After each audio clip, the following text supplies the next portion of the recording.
bracelet of bright hair. The piercing shriek cut through Juchicha's fear like a razor claw through flesh. But under the husk of her fear lay raw, animal survival. All around her was the leathern flapping of wings and the strangled screams of her predators. Yet all she heard was the heartbeat thump of her boots, drumming a rhythm of furious urgency. Her rifle lost, she had no way of defending herself against the pack of Carnadacts. Her only chance was to make it to the tree line. She felt wind on her neck, instinctively dropped into a roll, springing up as the winged beast soared over her. Its clacking beak snapped a mouthful of air as it passed. She engaged her leg muscles to launch back into a full run. However, a lurching feeling accompanied a sudden sensory realization that the world was not as it should be. She was falling, her surroundings an ink-spilled blur of darkness. And then, pain. When Juchita came to herself, it took her several moments to realize what had happened. She sat in a dank pool, a crooked finger of light spilling from a ragged hole far above her.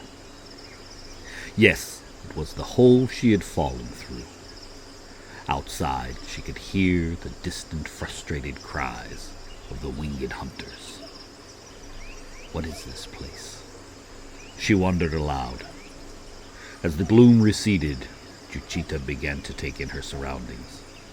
At first glance, she thought it was a cave, but as she looked more closely, she saw that under the centuries of limescale, soil, root, and fungus were the unmistakable marks of architecture. Stalactites hung from the ceiling. The floor was long since lost under a covering of silt, but she was definitely in a room of some kind.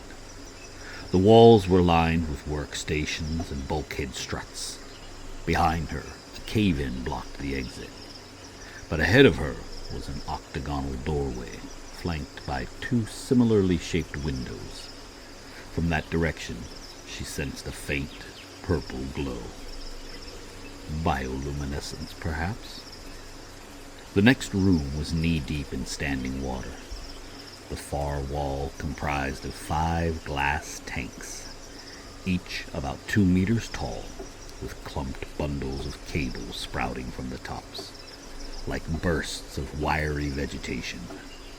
3 glowed weakly, the sickly magenta hue of the liquid that filled them, giving the light its color. It was only when she was an arm's length away that she could see there were ancient bodies floating in the bottom of each tank, skin pickled to white leather. Juchita looked in fascinated horror at their toothy screens, the numbered wristbands and the tubes which penetrated skin at the base of their skulls. What is this place? She asked again, as if some ancient spirit would call out in answer. Up a flight of crumbling polycarbon stairs was another octagonal doorway, which led into a corridor from which a stronger light emanated. The cold, cyan hue gently flickered in incremental bursts from a half-open doorway at the end of the passage, illuminating an angular statue of a man, arms folded across his chest in a gesture of stern implacability. The effect was spoiled, somewhat, by the long strands of root which draped over his head and shoulders like a mane of filthy hair. Juchita nodded to him respectfully as she passed, finally flashing him her most winning smile, imagining him to be a guardian god whose permission was required to proceed. On squeezing through the doorway, she was immediately struck by the strong scent of rotting vegetation, tinged with an acrid smell, reminding her of an astringent medicinal. Juchita let out an involuntary gasp.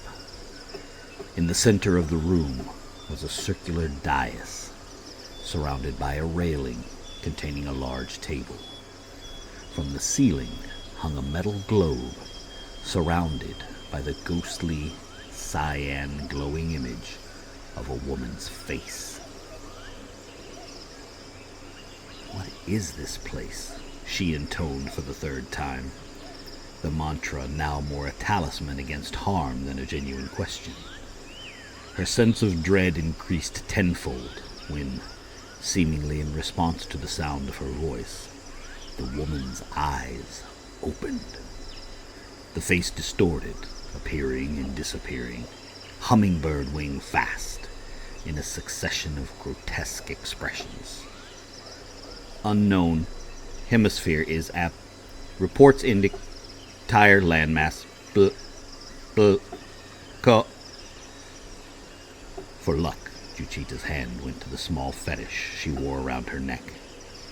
The spirit of this ancient place was speaking to her in a strange accent, and with many words she did not understand. But she knew this was no true spirit. The ghost of this place was simply a memory, bound in the thinking engines of the builders.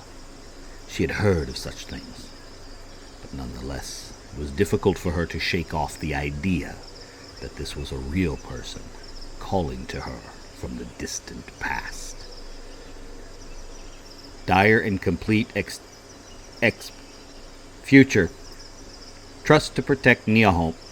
Time is Mastering her sense of unease at disturbing the tomb of this ancient being, Juchita began to scan the nearby equipment, identifying the control panel to which the projector belonged.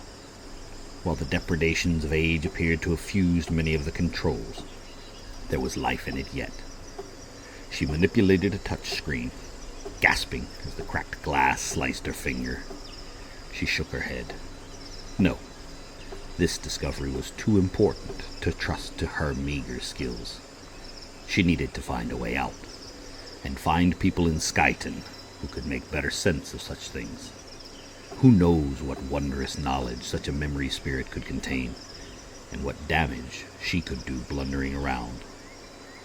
With a final look at the face, now frozen in a roar of elucidation, Juchita gathered her senses and prepared to find a route back to the surface. As she did so, one word which the ghost had uttered, familiar and yet unknown, kept turning over in her mind.